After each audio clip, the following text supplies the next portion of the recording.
In this short tutorial, I will show you how to hide your Instagram posts from someone without actually blocking them. Sometimes, you may not want certain people to see your posts, but you also don't want to completely cut off communication with them. This method allows you to control who can view your content without the other person knowing they are being excluded.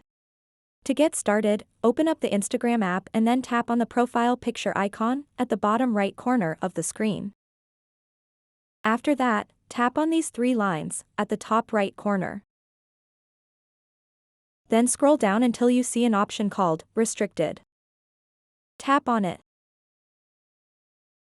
What you want to do next is tap on the search bar and search for the person that you want to hide your posts from. And then tap on the Restrict button next to them. This will limit that person's interactions with your account without them knowing that they have been restricted.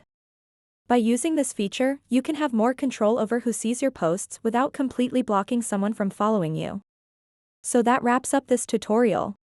If you have any questions about this whole process, please let me know in the comments section below. And if this video helped you out, please give it a big thumbs up and subscribe to this channel for more tutorial videos like this one. Thank you so much for watching and have a good day.